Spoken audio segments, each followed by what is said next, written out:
اخواتي وحبايبي في الله، احلى شويه جاتوهات في الدنيا. هنسمي الله ونصلي على الحبيب المصطفى.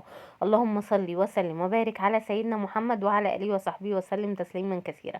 يا ريت كله يصلي على النبي عليه افضل الصلاه والسلام. وعايزه اقول لكم اهم حاجه في الفيديو، بالله عليكم عشان نوفر جدال كتير جدا هيبقى في الكومنتات للفيديو ده بعد ما يتشاف. الفيديو ده يا جماعه بتاع السنه اللي فاتت، وهو فيديو قيم جدا وفيه شويه معلومات حلوه. وانا عشان تعبانه وعشان نزلت فيديوهين ولقيت التفاعل بتاعكم ودعواتكم ففرحت قوي، فمش عايزه ابطل تنزيل فيديوهات. فالفيديو ده قيم من السنه اللي فاتت، فهتلاقوا الاسعار غير يا جماعه. الاسعار دي بتاعت السنه اللي فاتت والفيديو كويس، فقلت هنزله لكم. اي تعليق على الاسعار، الفيديو ده بتاع السنه اللي فاتت ماشي. خلاص، ازاي اخلي الليفت يفضل معايا لحد شهر رمضان ونخلي له بطريقه المحلات او المعامل بتاعه الترشي اللي دايما بيكون عندها المخلل الليفت وكل الاشكال في كل وقت في السنه. زي ما انتوا شايفين كده، انا كان عندي بصل. البصل ده الكيلو بتاعه ب5 جنيه. انا جيب 2 كيلو بصل يا جماعه، 2 كيلو بصل ب5 جنيه. وجيبي ميه بتغلي، حطي فيها شويه خل وحطي فيها البصل. الافضل طبعا ان انت لما تجيبي البصل القوارمه الصغير اللي لونه ابيض، بس انا ما لقيتش غير ده، فقلت اجيبه وهعمله ولما يطلع الابيض اعمل تاني، لان انا واحده من الناس مدمنه البصل. يعني انا بحب مخلل البصل جدا، والمشكله على قد ما بحب المخللات على قد ما يعني كل حبايبي واصحابي لما انا بعمل مخلل لا انسوا بقى، بيتوزع عليهم طبعا بألف صحه وهنا. انا بنبسط جدا يا جماعه. بس فزي ما انتوا شايفين كده الطريقه اللي انا هعملها دلوقتي، احنا عايزين يقعد لرمضان، فاحنا هنعمل ايه؟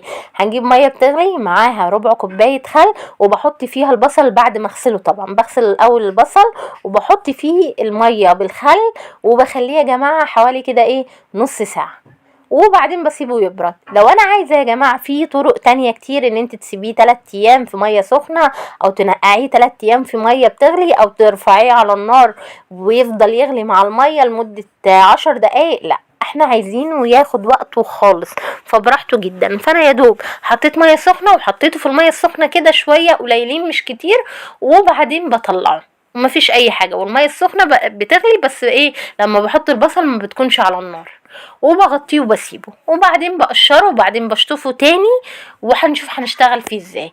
زي ما انتوا شايفين الجزر، انا هجيب الجزر الحلو ومش لازم يكون صغير، لان انا عايزاه ياخد وقته في السوى وعلى راحته خالص. فانا هجيب الجزر الكبير مفيش مشكله، او الجزر اللي هو حجمه وسط، وهقشره وهقطعه زي ما انتوا شايفين كده. لو الجزرايه كبيره هقسمها على 2 أو 3 على حسب حجمها، ولو هي حجمها وسط هحطها من غير ما اقسمها ولا اضرب فيها السكينه زي ما انتوا شايفين كده.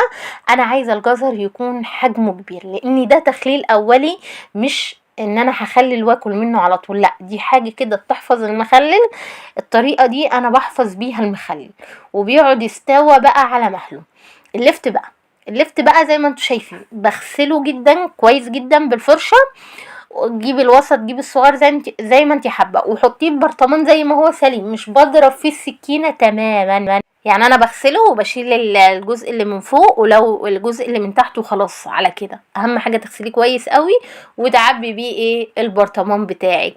الطريقه دي بيعملوها في المعامل الكبيره، وبيقعد المخلل طول السنه عندهم ويطلعوا ويبيعوا منه من غير ما يتهري ولا اي حاجه. اليومين دول ارخص حاجه في الدنيا الخضار، كل حاجه ولعت نار، بس الخضار هو سعره معقول بالنسبه للغلا اللي احنا فيه. يا عالم بقى في رمضان الحاجه دي هتغلى ولا هتفضل زي ما هي. انا لما اجيب واعمل هيفرق معايا كتير. اللفت يا جماعه دول ب10 جنيه 3 كيلو. اللفت دلوقتي ب3.5، ويا ست ب5 جنيه الكيلو عندكم، هاتي 2 كيلو لفت ب5 جنيه. انا يا جماعه مش كل ما هعمل شويه خيار هصورها، مش كل ما هعمل شويه لفت هصورهم.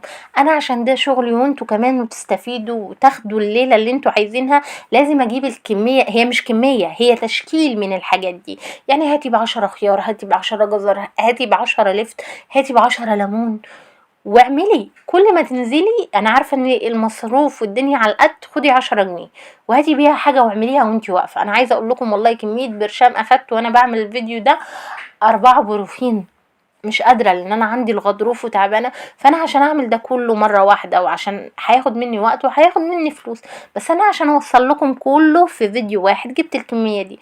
وعايزه اقول لكم بالحباش بالكميه دي كلها بما يرضي الله كلفتني 120 جنيه. هتشوفوا كميه مخللات مشكله ملهاش حل. يعني انا عامله جزء هنا وجزء على قناه مطبخ بس. الليمون بجيبه وبغسله ولا بقطعه ولا اي حاجه في التاريخ، بضربه كده بالسكينه، بضربه كده بفتحه فتحتين وبس، وبرصه زي ما انتم شايفين يكون واقف على قدر المستطاع وعلى قد ما اقدر، ويكون اللي هو الحجم الوسط، ولا كبيره ولا صغيره. الليمون ده هعمله رمضان، لسه رمضان فاضل له وقت، وكل سنه وانتم طيبين ويعاد عليكم الايام بخير.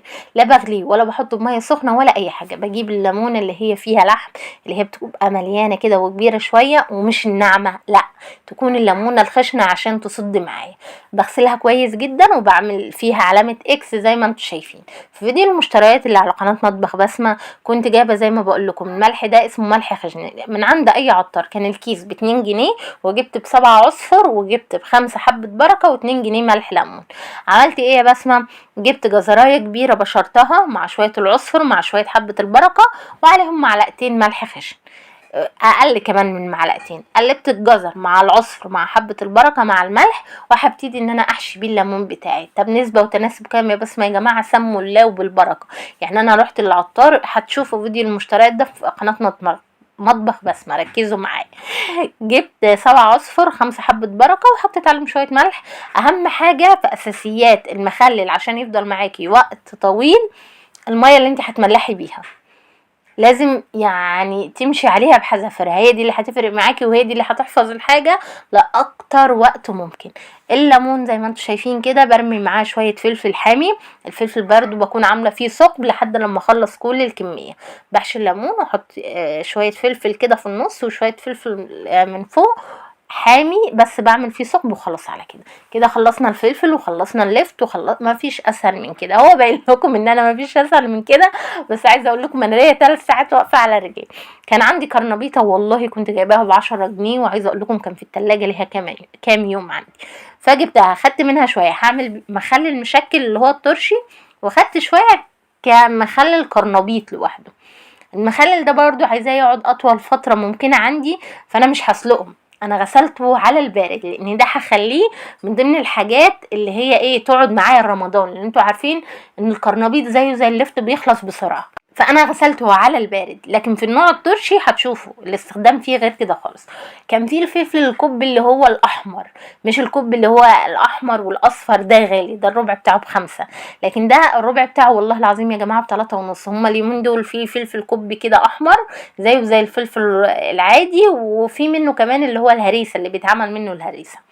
ربع ب3.5، جبت نص كيلو كده ب7 جنيه، رحت غسلاه وهحطه في الكبه زي ما عملنا الهريسه امبارح. هحطه في الكبه وهحط عليه معلقه ملح خشن وهضربهم في الكبه، بس المره دي غير الهريسه الحاميه.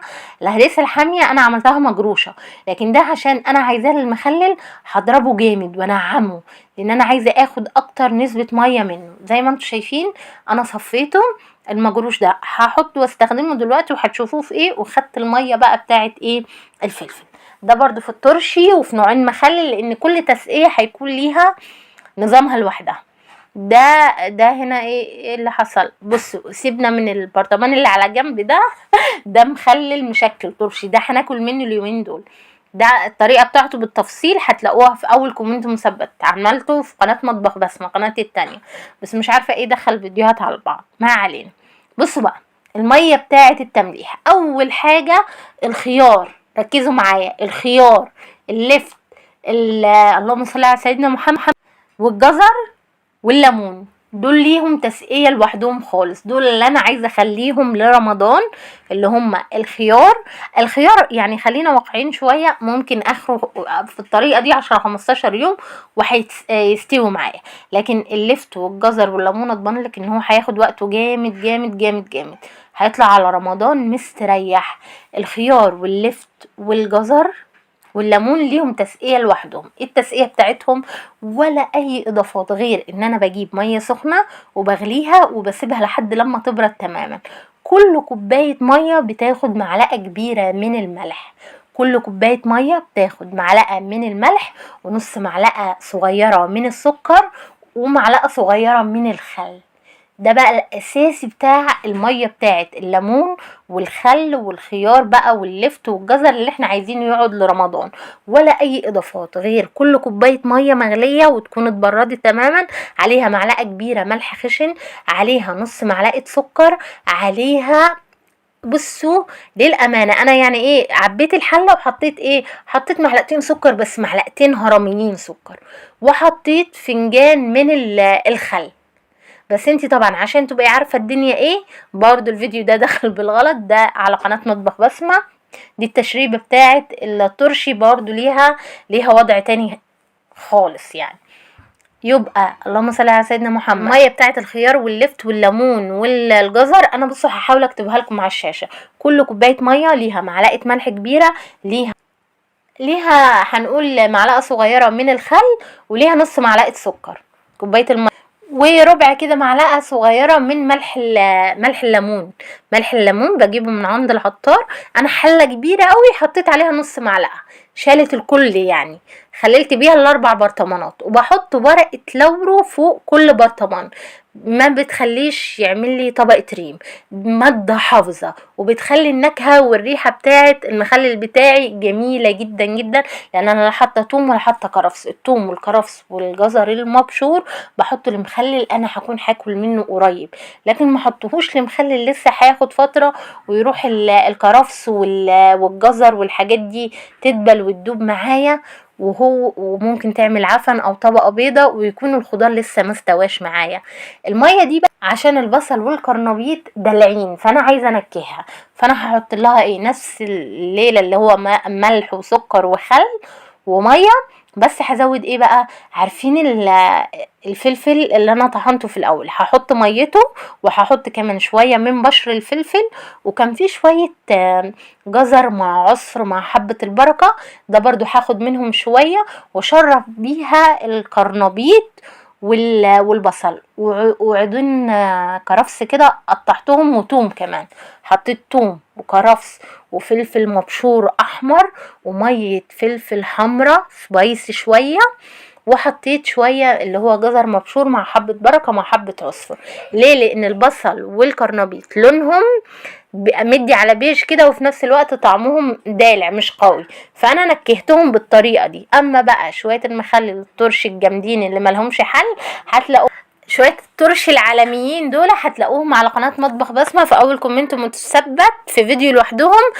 عشان ما اطولش عليكم الفيديو ده، يبقى المخللات دي هتنفعك لشهر رمضان عمليه، وهتقعد معاكي وهي الدنيا رخيصه دلوقتي 10 جنيه.